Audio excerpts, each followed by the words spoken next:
आमदार आणि मंत्री झाल्यापासून या गटामध्ये मी चॅलेंज देऊन सांगतो अध्यक्ष साहेब, कोणाच्यात दम असेल त्याला म्हणा ये पुढं, हे 100 कोटीची कामं 1 वर्षात दिलीत पाण्याच्या योजना सोडून. आणि त्याला मी साक्षीदार आहे, कुठल्या गावात काय काम दिले ते मला माहिती आहे. असली गोष्टी खूप येते लोक, भाऊवर काय एकेरी बोलतो तो, त्याच्यात दम आहे ना तर ये म्हणा पुढं, चल बघू कुणाच्यात किती दम आहे ते. एकेरी बोलतो, अरे तू कुठला चापशा, अरे खाली फलटणला जातो आणि रामराजे चाप असतो, सातारला जातो, शिवेंद्र बाबाकडे जातो, आणि आता वायला गेला. तो वायला गेल्यामुळं भाऊंनी तुझा वायचा बी कार्यक्रम केला. तू जिथं जाशील ना तिथं चापशात तुझा कार्यक्रम झाल्याशिवाय राहणार नाही, हे आज मी तुम्हाला सांगतो. बरेच दिवस झाले तेच चाललंय नाटकवर.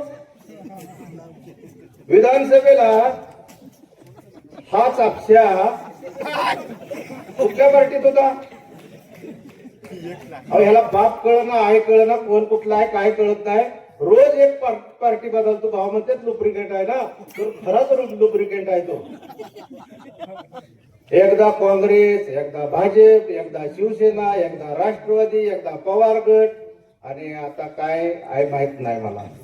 मी तुम्हाला खात्रीने सांगतो की गेल्या दीपावलीच्या निमित्तानं त्याने शुभेच्छा दिल्या होत्या आणि म्हणला होता आम्ही 18 लोकांचं आमचं कुटुंब आहे आणि आमचा 18 लोकांचा आत्मा एक आहे. आता त्याच्यात दम होता तर आत्मा एक होता तर तू कशाला भाजपचे चिन्ह उभं राहिला? त्याचा स्वतःचा भाऊ सातारमध्ये जातो, भाजपचे चिन्ह उभं राहतो, तिथं नगरसेवक होतो, भाजपचं नाव घ्यायला काय तुला चावतंय का? मग अतिशय लबाड, अतिशय डोंगी आणि लोकांना फसवणार. रोज एक काहीतरी वेगळं सांग. काल 10 लाखाचं का उद्घाटन घेतलं, अरे 10 कोटीचं माझ्या वहिनीनं आज उद्घाटन घेतलं. आज तू काय सांगतो?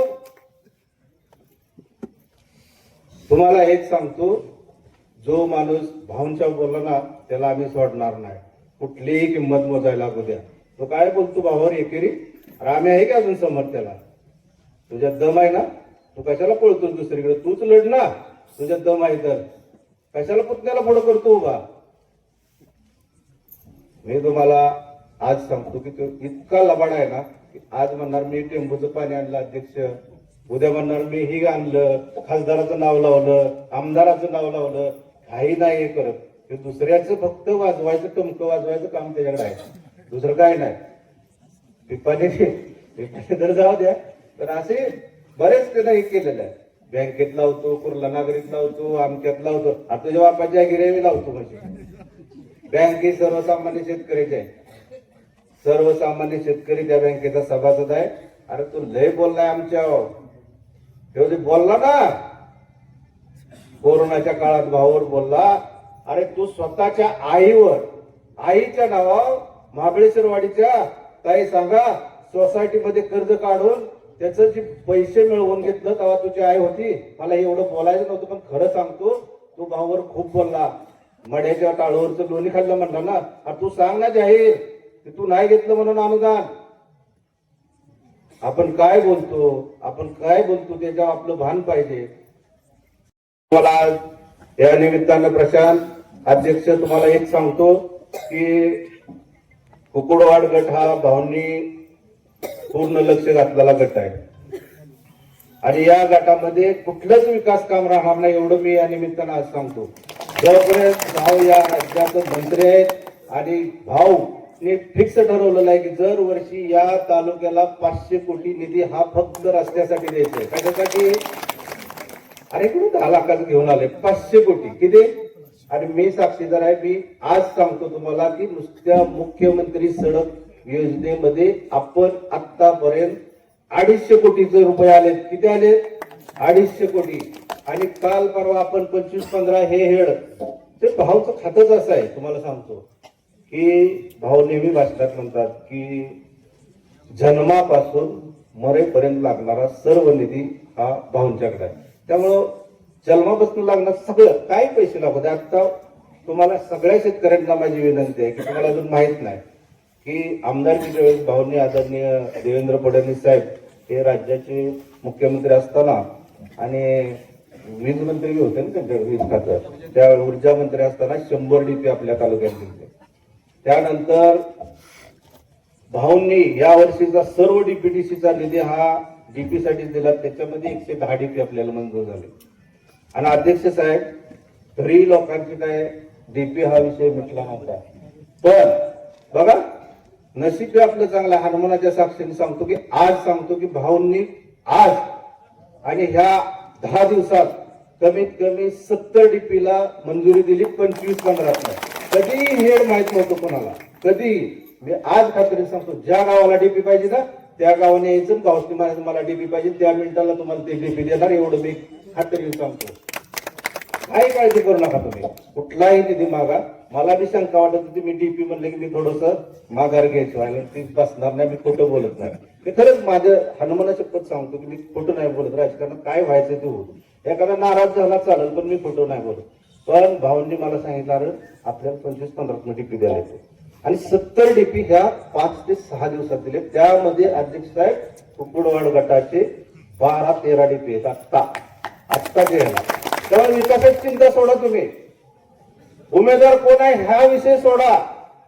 उमेदवार हा भारतीय जनता पार्टीचा आदरणीय भाऊंचा आणि कमळ चिन्हाचा असेल, एवढंच मी या निमित्तानं तुम्हाला सांगतो. आजची गोष्टी भरपूर येते, तुम्ही फक्त सावध राहा.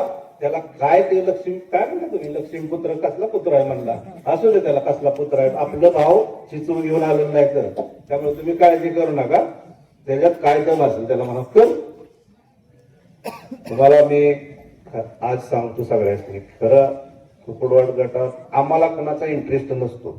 इथला सर्वसामान्य माणूस हा भावावर प्रेम करतो आणि रात्रंदिवस साधी लोक या गावाचे पार्टी प्रमुख झाले अध्यक्ष साहेब, बरोबर ना.